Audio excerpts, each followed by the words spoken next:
Hey, what is going on, crypto people? Listen, is Bitcoin going to have its typical, normal, usual when moon is over, entering to the bear cycle? Is it going to have its typical 60 to 70% retracement or pullback?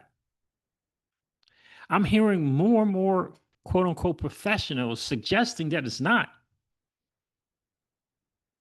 They're not expecting this 60, 70% drawdowns for Bitcoin because of institutional money. And I can only, and even Raoul Paul hinted at, he's not sure that it will. Raoul Paul has hinted at that as well. Not so sure that we're going to have that typical 60 to 70% drawdown at the end of the cycle, or towards the end of the cycle for Bitcoin. And that we more than likely will have that, just another, just another 40%, 35, 40% pullbacks because of the institutional money and the amount of this money. But what does that mean for the altcoins?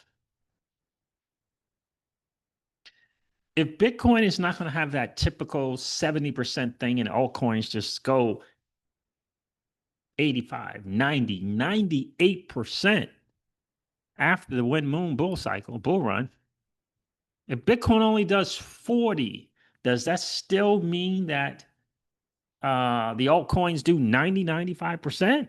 Or are they're gonna go only 70%, 80%? I think that's a fair question. Is it only Bitcoin it's going to be different this time? Is it only Bitcoin? Like, no one ever says anything or questions whether the alts are going to just crash. And, after the Bitcoin does its thing, after the cycle is over, 90 to 98% altcoins, including Ethereum, go back 90, 98%. No one's saying that. All they're saying is that they're saying that Bitcoin won't do its usual, and that makes this cycle different. But I wonder if that affects the altcoins as well. I'm not really sure. I have the Wolf of Wall Street's here interviewing Rick Edelman. What's this guy's name? What is the Wolf of Wall Street's name? Is it Mark? I can't remember the dude's name. I feel bad. But Rick, I've been saying about these RIAs, right? These RIAs. I just feel bad, right? For them and the financial products that they have to push. Um, Rick is saying in his interview that they don't. There's two sets of RIAs. There's the J.P. Morgans and the Morgan Stanley's RIAs, and then there's this independent group. Okay, I don't know if he's including Edward R. Jones and the independent group or not. That they're independent and they don't quote have to promote the products that J.P. Morgan or Morgan Stanley financial advisors have to promote. But in any case, I say that the financial products for the independents are promoting still not great, even though these independents are, Rick is pushing for, 10 to 40% in the Bitcoin and not Bitcoin, crypto allocation. I think that's awesome. And I do think that is great. Um, but he did kind of clarify that. And I think that's important. Again, I still feel bad. But I am happy that these RIAs that are quote unquote independent and are not beholden to the likes of Morgan Stanley. Maybe the Morgan Stanley people won't. I think Stanley is there, but maybe they won't ever go down the line of having to check this box and check this box and check this box before they're able to offer digital assets. So, and I guess he's saying here that the independents don't have to check as many of those boxes to be able to offer it. And he, with his $300 billion in assets under management, and of the RIAs, with some of these other RIA independent mom and pop shops, if you will, have up to $70 billion in assets under management. They have a clearer path, or the boxes have been checked for them to offer. In other words, all the institutional money is not here, and those big conglomerates, if you will, I don't think they have all the boxes checked yet for them to be able to offer it. So let's take a listen here. God, I can't. Is it Mark? This guy's name? I can't even remember. That's bad. Anyway, take a listen. Largely under a few large roofs, I would assume, the Charles Schwabs and the Morgan Stanleys and such. But then there's an entire world of financial advisors who are not under that roof. Is that correct? Right. And effectively, that's where you've operated. Yeah, most people are not aware of how the financial services industry really works. That's been one of my big goals in my engagement in crypto since 2012 was to teach the crypto community about the RIA community because the two have to meet. And I created DAC-FP, the Digital Assets Council of Financial Professionals, to serve as that bridge connecting them to. So you're absolutely right, Scott. You've got the big wirehouses, the big custodians, Merrill Lynch and Morgan Stanley, JP Morgan, Goldman Sachs. And then you got the big custodians, Schwab, Fidelity, Vanguard, LPL, Commonwealth, et cetera. And there are a good few 100,000 advisors who work in those firms. They're employees of those companies. So if you're a stockbroker at Merrill Lynch, you're an employee of Merrill Lynch and you sell whatever Merrill Lynch makes available to you and so on. But then what a lot of people don't know is that there's this whole other world within the investment advisory field that consist of independent advisors. These are people who don't work for those big firms. They instead own their own shop. Or they, a little mom and pop store, like a local accountant or a local primary care physician or the local butcher. Some of these little mom and pop shops start to hire other advisors to work with them, but they all consider themselves independent, meaning they don't have to sell what some big firm tells them to sell. They don't have proprietary product that they, I work at Allstate, so I'm going to sell Allstate insurance kind of a thing. What most folks don't realize is that this RIA community, that's what they're called, registered investment advisors. They're registered with the SEC. These folks number about 300,000 of us doing this, managing about $8 trillion in investor assets. So it is a juggernaut. It is massive in scale and scope. And while most of these firms are small mom and pop shops, there are a couple of dozen that are huge. There are maybe 70 of these firms that manage $10 billion or more. The firm I founded is the largest of them all, managing about $300 billion in assets with hundreds of advisors all across the country and over 150 offices. Which is why your recent statements made such a big splash. Maybe we can start there and we'll go back to how you arrived at these conclusions. But you recently put out a white paper, we'll call it, saying that aggressive investors, I believe, should have 40% in crypto, and it was kind of going down to conservative being at 10%. So we live in a world where we were fighting for anyone to mention us, much less say, hey, 1%, 2%, 3%.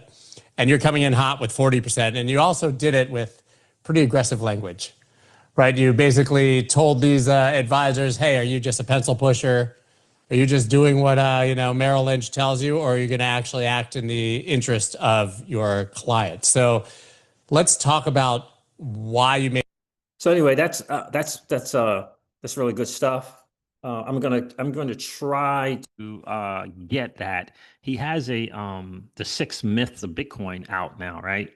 And I remember way back in the day, I'll give DAI credit for this. I remember him saying way back in the day that when these RIAs and the likes of Stanley and Merrill Lynch, when they get the opportunity to make fees from being able to market digital assets and crypto, they will.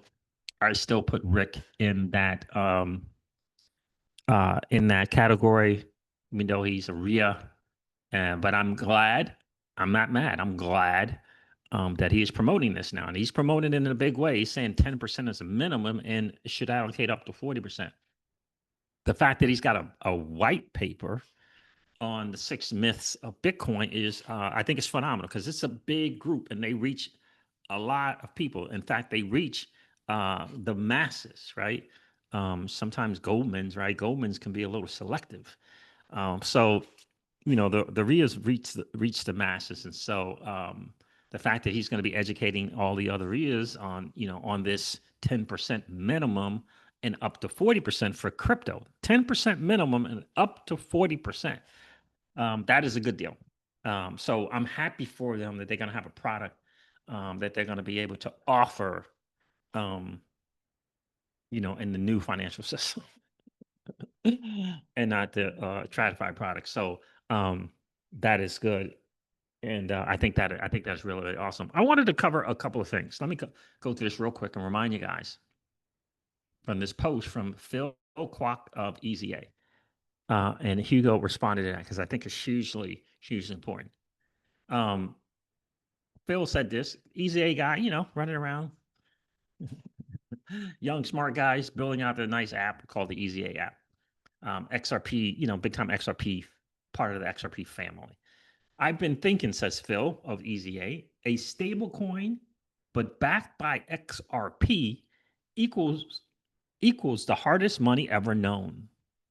Right? These are some apparently some Harvard dudes. I don't know, MIT, Harvard, something real smart guys.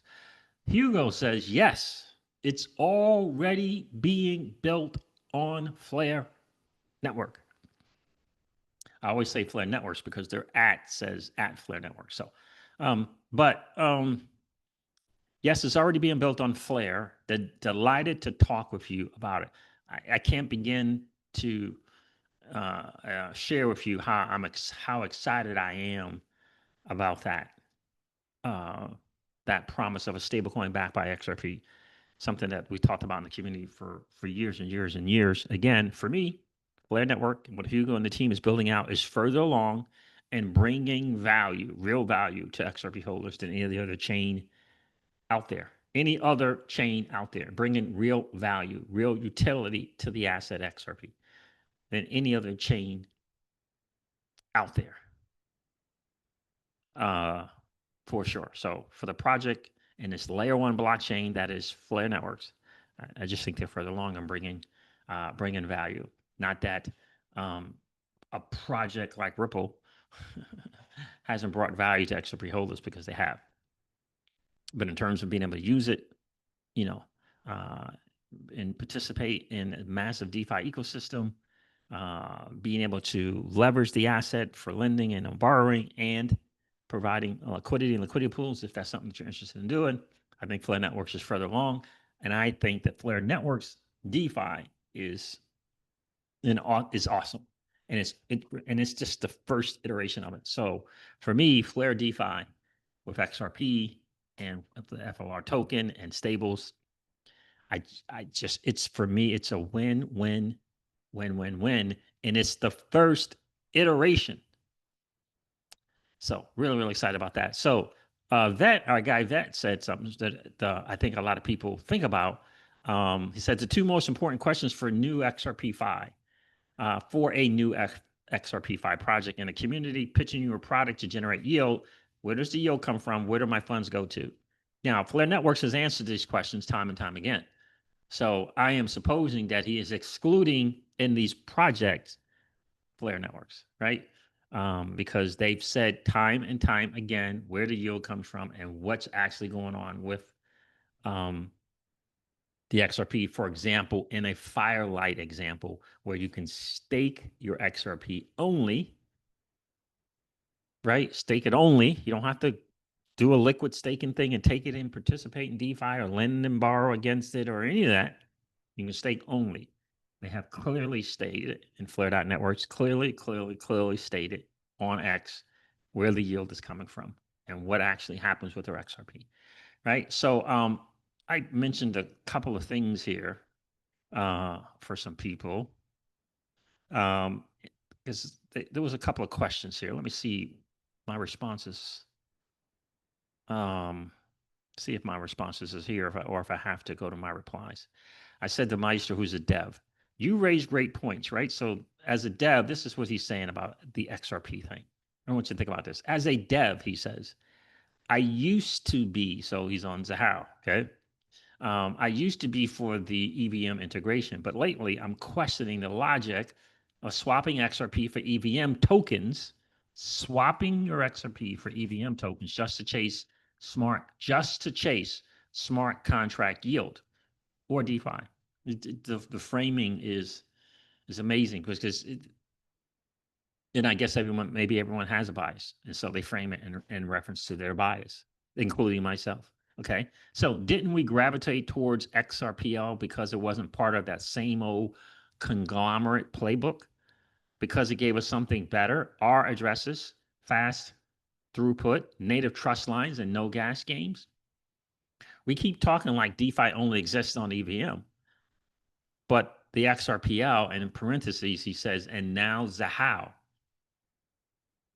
give us the same core value without having to bend the knee. We are building smart contracts, yield systems, vaults, and hooks, all tied to an R address. So why does it feel like we've forgotten that? Feels like we're abandoning the core, our why, to play in someone else's sandbox. Wasn't the whole point to build our own? Now he's talking about this Zahao network, which is essentially a fork. And we say when of the XRPL, we say when in a TIM, in the team, and all of that, right? And I get it, right? It's the Zahao network is technically a fork of the XRPL. And whether people like it or not, Bitcoin Cash is not Bitcoin. Bitcoin Gold is not Bitcoin. And Bitcoin, some other thing is not Bitcoin. Arbitrum is not Ethereum. Optimism is not Ethereum. And Polygon is not Ethereum. Whether people like it or not, that's kind of just, it is what that is, right? So I said, you raise great points with Flare Networks. I said, you raise great points. With Flare Networks, you are not swapping XRP for EVM tokens. The XRP remains on the XRPL. Great things are coming to the XRPL, you're right, but they are not here yet, right? And so it's not about a chain that has smart contracts. It's not about a chain that is, it's essentially a fork of the XRPL, and you're going to have an R address and all that. It's what am I doing with the native asset XRP? It's awesome that it's on a chain. What am I able to do with it?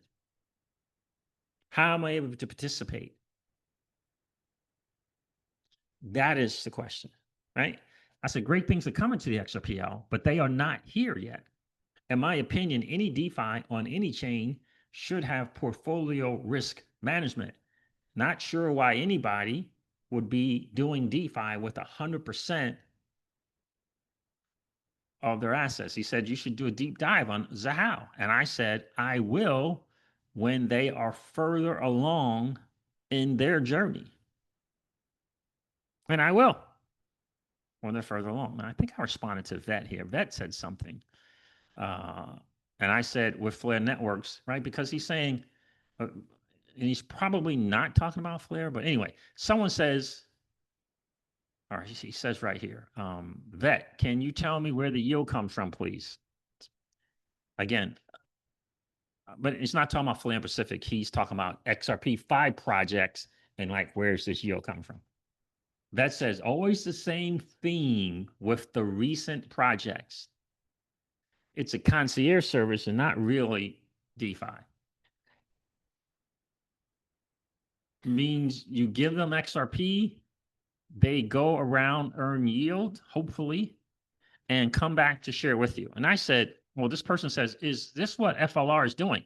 Vet says, Flare is doing it in a decentralized way, at least. The concierge is, in that case, the whole Flare validator network.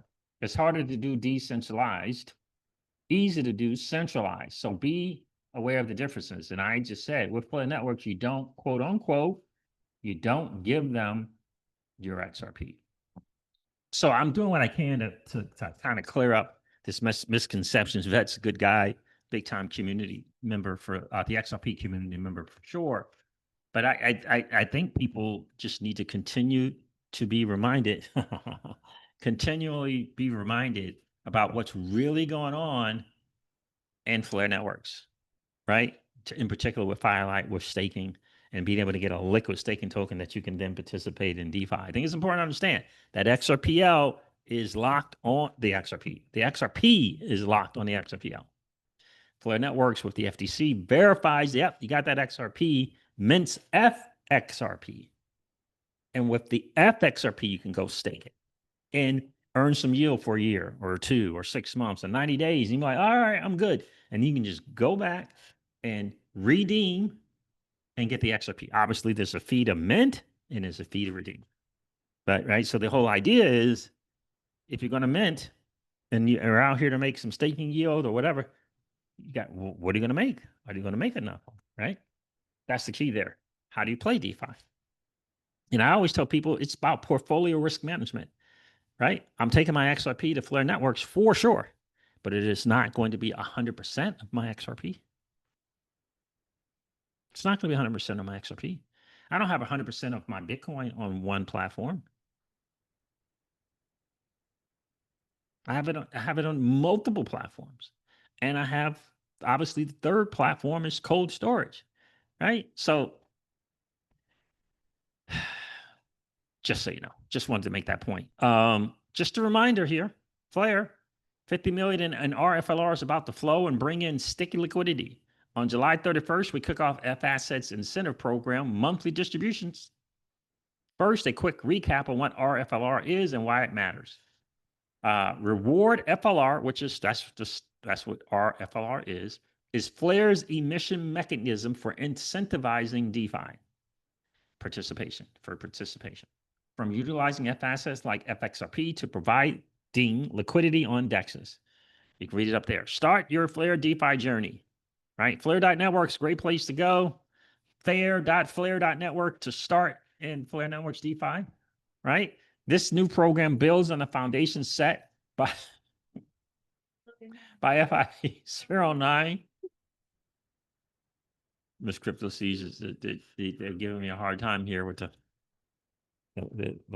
video. All right. So this new program builds on a foundation set by IP09, which bootstrap DeFi infra and help catalyze Flare Networks 14x TVL growth.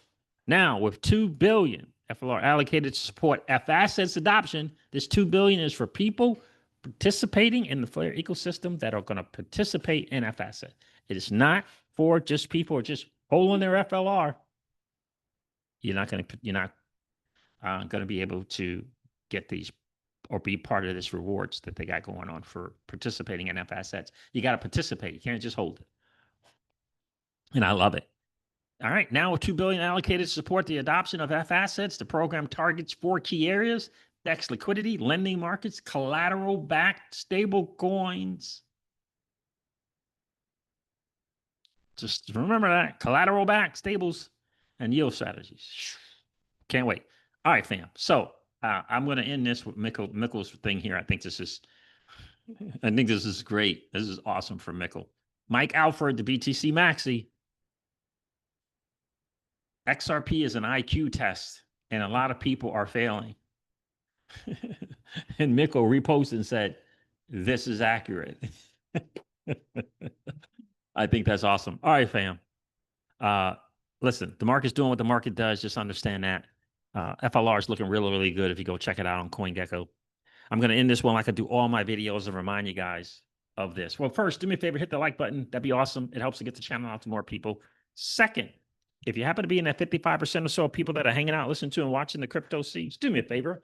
If you've been enjoying those hangouts, please consider subscribing to the channel. And don't forget to ring that notification bell so you know whenever we go live or whenever we upload a video. I'm going to end this one like I do all my videos and remind you guys of this. Old money doesn't want you to win. But that's okay, though, because you and I, we're already winning. And I would ask you to consider this or perhaps ponder the idea or notion of living your life permissionless. I'll talk to you guys soon. See ya. Bye.